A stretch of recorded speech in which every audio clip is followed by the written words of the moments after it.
is Mars, and today we are going to make a mocha cake. This kind of cake is very popular here and it has been a staple in family households in birthdays, or at least in my family. Look, it's really good, okay? Now, most of us will just buy the cake in the unnamed popular cake shop nearby, but today we are gonna make our own because I can and I want to. Just a quick disclaimer, this isn't my own recipe. I just follow the recipe over the internet and honestly, I just want to test how good it is and how easy it is to make. So if you want to know about the recipe, links are in the description down below, so go check it out. Also, hashtag not spawn. And without further ado, let's go to the kitchen. Okay, first and foremost, let's separate the eggs into whites and yolks. And of course, I broke the gosh dang yolk again. Why do I suck at this part? Man! Next, let's sift in some flour, some of the sugar, baking powder, instant coffee powder, cocoa powder, so many powders, and a bit of salt. Let's mix them until it's well combined. Alright, now let's put some hot water into this and some flavorless oil as well. Mix them until we have this nice brown goop. Beating it up with a mixer might not be such a good idea, but hey, that's what the recipe said. Anyway, let's turn up the beat and add the yolks one at a time.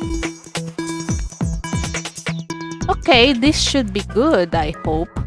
Now we're gonna make some meringue. Let's add a bit of cream of tartar in the egg whites. Then let's beat it up until it's foamy. Look, I know my hands are in the way of the shot. It's so hard to find a space for my camera on this cramped kitchen, but trust me when I say that I am gradually adding the rest of the sugar in this step. Let's beat this up into a nice stiff peaks like so. Okay, now it's time to mix these two together. We're just gonna add a bit of meringue on the brown goop first, just to loosen it up. Just fold it up nice and gentle so the air won't get knocked off. Now we're gonna add a bit of the batter into the meringue and fold it up until it's well combined. We'll keep doing this until everything is nice and mixed up. Alrighty, now we have a loaf pan here that I greased and lined with parchment paper. Just an assurance the cake won't stick and we won't have a disaster in our hands. Let's put in the batter like so. I still have leftover batter, so I will put it in this small round cake mold. So we're having two cakes apparently. Finally, baking time! Yeah! Let's bake it around half an hour at 350 degrees Fahrenheit or 180 degrees Celsius. Okay, cakes are out of the oven. I turned them upside down so the flatter side will be on top. It looks better that way. Let's allow this to cool down. If you have time, put it in the fridge and leave it there overnight. I believe it's easier to frost the cake if it's cold. In the meantime, let's make this damn icing. I have some room temperature butter cubes in this bowl. And we are as usual gonna beat it until it's light and fluffy. See, it's more of a pale yellow than earlier. This is what we're after. Now let's add some coffee and cocoa powder. And beat it up some more. The recipe says to add some whipping cream into this, which is a surprise to me because I have never read an icing recipe that has cream into it. I know I said whipping cream, but I only have all-purpose cream here, and that will work fine as well. Make sure the cream is chilled, not frozen, just chilled. And we're adding it 1 tablespoon at a time. I'm honestly surprised by this. It's really holding its shape. I have tried a lot of frosting recipes before and most of the time, it ends up curdling. Or, you know, just drip down the plate and loses its shape. Anyway, we're not done yet. Let's add this sifted powdered sugar 1 spoon at a time. Mix them up until everything is combined and smooth. Time to frost the cake. It may not look like I'm doing a good job covering this cake, but just think that I'm going after a rustic wood-like texture for this cake. And let's pipe some blobs around the bottom like so. And finally, let's add some bits of chocolate at the top like wood shavings, you know. We are done! Here is our majestic cake.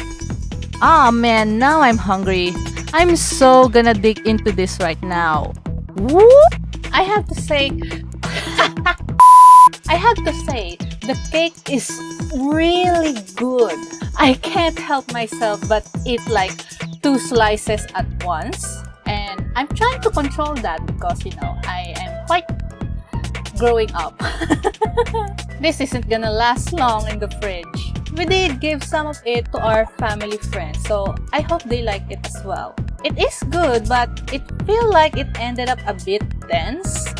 I was kinda skeptical of beating the brown butter while adding egg yolks. Because some of the pro chefs I've seen on YouTube says don't ever overmix flour because it will make the cake dense.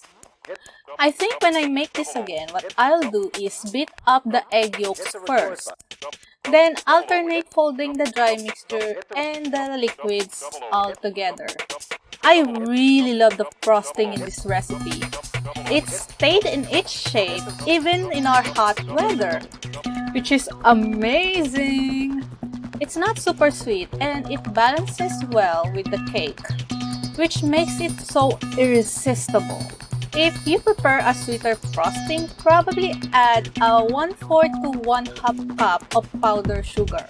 I will make some modifications into this and will turn this into my base vanilla frosting recipe. Anyway, I hope you enjoyed this little video of mine. I really enjoyed making this and I was really proud of how it turned out. Thank you so much for watching. Smash that subscribe button and I will see you in the next video. Bye!